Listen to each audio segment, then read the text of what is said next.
ಮೊದಲು ನಾನು ಈ ರೀತಿ 1 kg ಆಗೋಷ್ಟು ಚಿಕನ್ನ ನೀಟಾಗಿ ತೊಳೆದು ವಾಶ್ ಮಾಡಿಕೊಂಡಿದ್ದೀನಿ. ನೀಟಾಗಿ ಚಿಕನ್ನ ತೊಳೆದು ಮಡಿಕೊಂಡಿರಬೇಕು. ಮೊದಲು ಜಾರಿಗೆ ಒಂದು ಸ್ವಲ್ಪ ಧನಿಯಾ ಪುಡಿ ಹಾಕ್ಕೊಳ್ಳಿ. ಒಂದು 3 ಸ್ಪೂನ್ ಆಗೋಷ್ಟು ಹಾಕ್ಕೊಳ್ಳಿ. ಅದಾದಮೇಲೆ ನಾನಿಲ್ಲಿ ಏನು ಹಾಕ್ಕೊತಾ ಇದ್ದೀನಿ ಅಂದರೆ ಹುರ್ಗಡ್ಲೆನ ರುಬ್ಕೊಂಡಿರೋ ಅಂತಹದ್ದು ಹಾಕ್ಕೊತಾ ಇದ್ದೀನಿ. ಒಂದು 4 ಸ್ಪೂನ್ ಹಾಕ್ಕೊಳ್ಳಿ. ಅದಾದಮೇಲೆ ಶುಂಠಿ ಬೆಳ್ಳುಳ್ಳಿ ಪೇಸ್ಟು ರೆಡಿಮೇಡ್ ಆದರೂ ಪರವಾಗಿಲ್ಲ, ಅಂಗಡಿಲಿ ತಂದಿರೋದು ಹಾಕ್ಕೊತಾ ಇದ್ದೀನಿ ನಾನಿಲ್ಲಿ. ನೀವು ಮನೇಲೇ ಸಹ ಮಾಡ್ಕೋಬೋದು ಶುಂಠಿ ಬೆಳ್ಳುಳ್ಳಿ ಜಜ್ಜಿ. ಅದಾದಮೇಲೆ ನಾನು ತೆಂಗಿನಕಾಯಿ ಹಾಕ್ಕೊತಾ ಇದ್ದೀನಿ. ಒಂದು ಅರ್ಧ ಚುಪ್ಪಾಗುವಷ್ಟು ತೆಂಗಿನಕಾಯಿ ಹಾಕ್ಕೊಂಡು ಅದಕ್ಕೆ ಕೊತ್ತಂಬರಿ ಸೊಪ್ಪು ಹಾಕ್ಕೊತಾ ಇದ್ದೀನಿ.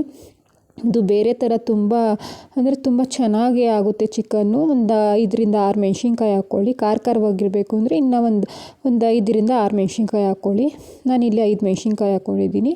ಅದಾದಮೇಲೆ ಸ್ವಲ್ಪ ನೀರು ಹಾಕ್ತಾಯಿದ್ದೀನಿ ರುಬ್ಕೊಳ್ಳೋಕ್ಕೆ. ಯಾಕಂದರೆ ಚಿಕನ್ನ ತುಂಬ ಜನ ಇಷ್ಟಪಟ್ಟು ತಿಂತಾರೆ, ಅದಕ್ಕೆ ಎಲ್ಲ ಇಂಥವೇ ಕೇಳ್ತಾರೆ. ಈ ರೀತಿ ನೀಟಾಗಿ ನುಣ್ಣಗೆ ರುಬ್ಕೋಬೇಕು ಚಿಕನ್ಗೆ ಮಸಾಲ ಹಾಕೋಬೇಕಂದ್ರೆ. ಅದಾದಮೇಲೆ ನಾನು ಒಂದು ತಪ್ಪಲೆಗೆ ಎಣ್ಣೆ ಹಾಕ್ಕೊತಾ ಇದ್ದೀನಿ. ಈ ರೀತಿ ಒಂದು 4ರಿಂದ 5 ಸ್ಪೂನ್ ಆಗೋಷ್ಟು ಎಣ್ಣೆ ಹಾಕ್ಕೊಳ್ಳಿ. ನಾನು ಈ ರೀತಿ ಎಣ್ಣೆ ಹಾಕ್ಕೊಂಡೆ.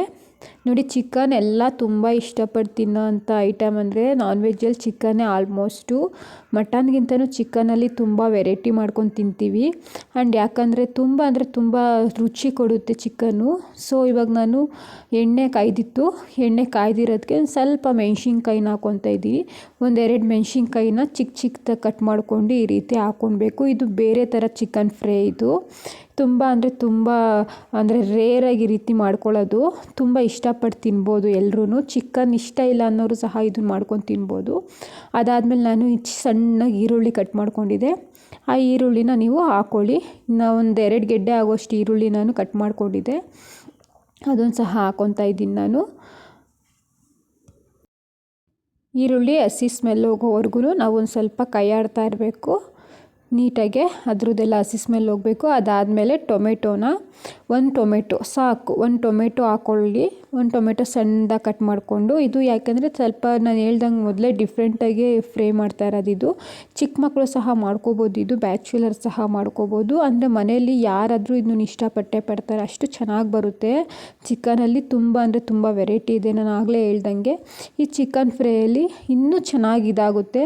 ಅದಾದಮೇಲೆ ನಾನು ಏನು ಮಾಡ್ತಾಯಿದ್ದೀನಿ, ಶುಂಠಿ ಬೆಳ್ಳುಳ್ಳಿ ಪೇಸ್ಟು ರುಬ್ಬಕ್ಕೆ ಒಂದು ಸ್ವಲ್ಪ ಹಾಕ್ಕೊಂಡು ಇದಕ್ಕೆ ಒಂದಿಷ್ಟು 1-2 ಸ್ಪೂನ್ ಆಗೋಷ್ಟು ನಾನು ರೆಡಿಮೇಡೇ ತಂದಿದ್ದೆ. ನೀವು ಬೇಕಾದ್ರೆ ಮನೇಲೇ ಮಾಡ್ಕೋಬೋದು. ಆವಾಗಲೇ ಹೇಳ್ದಾಗೆ ಇಲ್ಲಿ 2 ಸ್ಪೂನ್ ಆಗೋಷ್ಟು ಖಾರದ ಪುಡಿ ಹಾಕ್ಕೊಂಡಿದ್ದೀನಿ. ಯಾಕೆಂದರೆ ನಮ್ಮ ಮನೆಯಲ್ಲೆಲ್ಲ ತುಂಬ ಜಾಸ್ತಿ ಖಾರ ಆಗಿರಬೇಕು ಅಂತ ಕೇಳ್ತಾರೆ. ನಿಮಗೆ ಬೇಡ ಅಂದರೆ ಖಾರದ ಪುಡಿ ಸ್ಕಿಪ್ ಮಾಡ್ಕೊಳ್ಳಿ. ಅಂದರೆ ಹಾಕ್ಕೊಂಡ್ರೆ ತುಂಬ ಚೆನ್ನಾಗಿರುತ್ತೆ ಖಾರದ ಪುಡಿ. ಅದಾದಮೇಲೆ ನಾನಿಲ್ಲಿ ಏನು ಚಿಕನ್ನ ನೀಟಾಗಿ ತೊಳೆದು ಮಡಿಕೊಂಡಿದ್ನಲ್ಲ ಅದನ್ನೆಲ್ಲ ಹಾಕ್ತಾಯಿದ್ದೀನಿ. ಈ ರೀತಿ ನೀಟಾಗಿ ಚಿಕನ್ನೆಲ್ಲ ಅದರೊಳಗಡೆ ಬೇಯಕ್ಕೆ ಬಿಡಬೇಕು. ಇದು ಬೇರೆ ಥರ ಡಿಫ್ರೆಂಟಾಗಿ ತುಂಬ ರುಚಿ ಕೊಡುತ್ತೆ. ನೋಡ್ತಾ ಇದ್ದೀರಲ್ಲ, ಈ ರೀತಿ ನಿಮ್ಗೆ 1 kg ತೊಗೊಂಡ್ರೂ ಪರವಾಗಿಲ್ಲ, 2 kg ತೊಗೊಂಡ್ರೂ ಪರವಾಗಿಲ್ಲ. ನಿಮ್ಗೆ ಎಷ್ಟು ಬೇಕೋ ಅಷ್ಟು ಜನಕ್ಕೆ ನೋಡಿಕೊಂಡು ನೀವು ಮಾಡ್ಕೊಳ್ಳಿ. ಈ ರೀತಿ ನೀಟಾಗಿ ಚಿಕನ್ನ ಮೊದಲು ಬೇರೆ ಕಡೆ ಎಲ್ಲ ಯಾವ ರೀತಿ ಮಾಡ್ತಾರೆ ಅಂದರೆ ಚಿಕನ್ನ ಬೇಯಿಸ್ಬಿಟ್ಟು ಅದಾದಮೇಲೆ ನಾವು ಖಾರ ಹಾಕ್ಕೊತೀವಿ. ಇದರಲ್ಲಿ ಆ ಥರ ಅಲ್ಲ. ನಾನು ಮೊದಲೇ ಹೇಳ್ದಂಗೆ ಇದು ಸ್ವಲ್ಪ ಡಿಫ್ರೆಂಟಾಗಿರುತ್ತೆ. ನಾನು ಈ ರೀತಿ ಅದೆಲ್ಲ ಹಾಕ್ಕೊಂಡಾದ್ಮೇಲೆ ಉಪ್ಪು ಹಾಕ್ಕೊತಾ ಇದ್ದೀನಿ. ನಿಮ್ಗೆ ಎಷ್ಟು ಬೇಕೋ ಅಷ್ಟು ರುಚಿ ತಕ್ಕನಾಗೆ ಉಪ್ಪು ಹಾಕ್ಕೊಳ್ಳಿ. ನಾನಿಲ್ಲಿ ಒಂದು 2-3 ಸ್ಪೂನ್ ಆಗೋಷ್ಟು ಉಪ್ಪು ಹಾಕ್ಕೊಂಡಿದ್ದೀನಿ. ಉಪ್ಪು ಹಾಕ್ಕೊಂಡು ಈಗ ಏನು ಮಾಡಬೇಕು ಅಂದರೆ ಒಂದು ಸ್ವಲ್ಪ ಹೊತ್ತು ಅದ್ರದ್ದು ಹಸಿ ಸ್ಮೆಲ್ಲ ಹೋಗಬೇಕು ಚಿಕನ್ದು. ಏಕೆಂದರೆ ಚಿಕನ್ ನೀಟಾಗಿ ತೊಳೆದು ನಾವು ಅದರಲ್ಲಿ ನೀರು ಬಿಟ್ಕೊಳ್ಳುತ್ತೆ ಅದಕ್ಕೆ. ಅದಾದಮೇಲೆ ನಾನು ಈ ರೀತಿ ಏನಿತ್ತೋ ಅದನ್ನು ಕೈ ಆಡ್ಕೊತಾ ಇದ್ದೀನಿ. ನೀಟಾಗೆ ನಾವು ಅದನ್ನು ತಿರುಗಿಸ್ಕೋಬೇಕು. ಕೆಳಗಡೆಯಿಂದ ನೀಟಾಗಿ ಈ ಥರ ಎಲ್ಲ ತಿರುಗಿಸ್ಕೋಬೇಕು. ಏಕೆಂದರೆ ಅದಕ್ಕೆಲ್ಲ ಇವಾಗ ನೀರು ಬಿಟ್ಕೊಳ್ಳೋ ತುಪ್ಪ ಹಾಕ್ಬಿಟ್ಟಿದ್ದೀನಲ್ಲ ಅದರಿಂದ.